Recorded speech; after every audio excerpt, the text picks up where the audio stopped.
আসসালামু আলাইকুম সুপ্রিয় ভিউয়ার্স, ইজি সলিউশন ম্যাথ চ্যানেলের পক্ষ থেকে সকলকে জানাচ্ছি আন্তরিক শুভেচ্ছা ও স্বাগতম। আজকে আবারো তোমাদের মাঝে নতুন আরেকটি লেকচার নিয়ে হাজির হলাম। দেখো, আজকে এই লেকচার আমাদের জলগতিবিদ্যার প্রথম অধ্যায়। তো চলো দেরি না করে শুরু করা যাক। যে আজকের সমস্যাটা কি, যে দেখো বেগ ভেক্টর কিউ ইকুয়াল হচ্ছে কত 3y² - 6xj এর জন্য 1 1 বিন্দুকে মিশ্রিত রেখার সমীকরণ নির্ণয় করে। এটা কিন্তু সর্বশেষ 2014 সালে এসেছে কিন্তু। তো চলো আমরা দেরি না করে শুরু করে দিই। তাহলে আমরা কি লিখবো, আমার যে যে তথ্যগুলি দেওয়া আছে ওগুলো আমরা লিখে নেব। যে দেওয়া আছে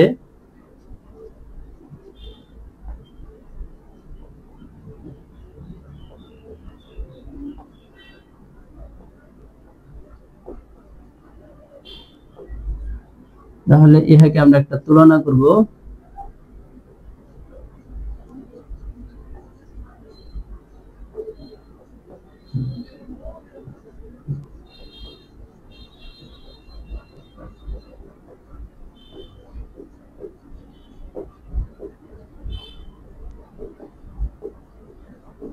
দেখো এখান থেকে আমরা কি করব, ইউ আর ভি এটা আমরা তুলনা করব।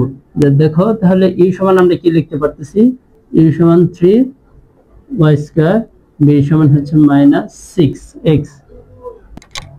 এখন দেখো আমাকে কি নির্ণয় করতে বলছে, যে স্রোত রেখার সমীকরণ। তাহলে আমরা কি লিখবো, যে আমরা জানি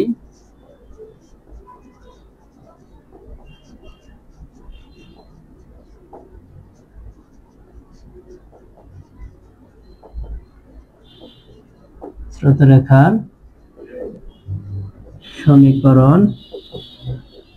দেখো স্রোত রেখার সমীকরণ আমরা কি জানি, যে dx/u ইকুয়াল হচ্ছে কত, dy/v।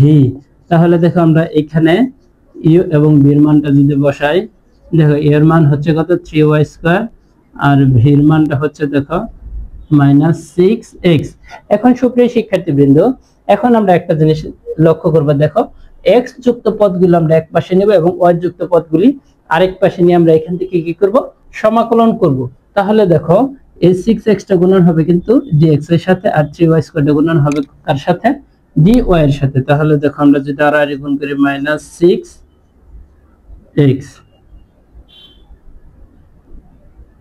দেখো আচ্ছা আমরা আগে প্লাসেরটা আমরা আগে লিখে নেই, যে 3y² dy ইকুয়াল হচ্ছে কত -6x dx। এখন দেখো এটাকে আমরা যদি ডান পাশে আনি, তাহলে মাইনাসটা কি হয়ে যাবে, আমার প্লাস হয়ে যাবে। 6x dx প্লাস হচ্ছে 3y² dy ইকুয়াল হচ্ছে আমার কত, 0। এখন এই জায়গায় আমি এখন কি করব, সমাকলন করব। দেখো যদি সমাকলন করি, দেখো 6 ইন্টিগ্রেশন কত x dx plus 3 integration y² dy equal হচ্ছে কত, 0।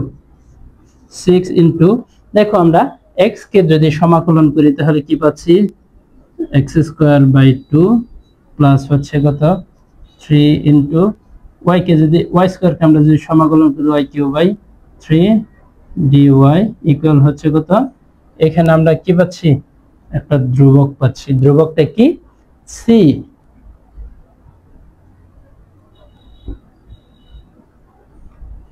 এখানে কিন্তু 0 কে সমাকলন করব। দেখো এখন আমি যদি কাটাকাটি করি, তাহলে এখানে 3 বার যায়, 3x² এই 3 আর এই 3 কাটা, প্লাস দেখো প্লাস হচ্ছে কত, y³ ইকুয়াল হচ্ছে কত, c3। তাহলে কিন্তু অলরেডি আমি কি পাইছি, একটা সমীকরণ পাইছি। এখন এই সমীকরণে আমি কি করব, এই বিন্দুগুলি বসে স্রোত সমীকরণটা আমি নির্ণয় করব। যদি এই সমীকরণে যদি x এবং y এর মান বসে, তাহলে c এর মান পাবো। c এর মান পেলে আমরা এই সমীকরণে আমরা কি করব, বসিয়ে দেব। যেটা ধরলাম 1 নং সমীকরণ। তাহলে দেখো কি লিখবো, যে 1,1 বিন্দুতে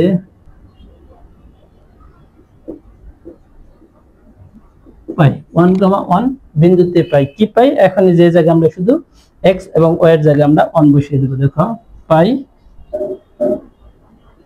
3 × 1 স্কয়ার প্লাস 1 কিউ ইকুয়াল হচ্ছে c। এই যে দেখো এখানে কিন্তু আমরা সমীকরণটা পেয়েছি।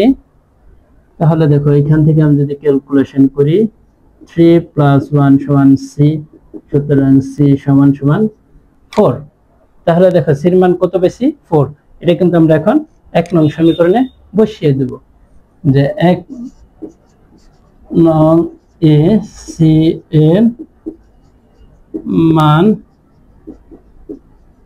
বসিয়ে পাই। তাহলে দেখো 1 নং সমীকরণে কি আছে 3x² + y³ ইকুয়াল হচ্ছে 4। ইহাই নির্ণেয় স্রোতরেখার সমীকরণ।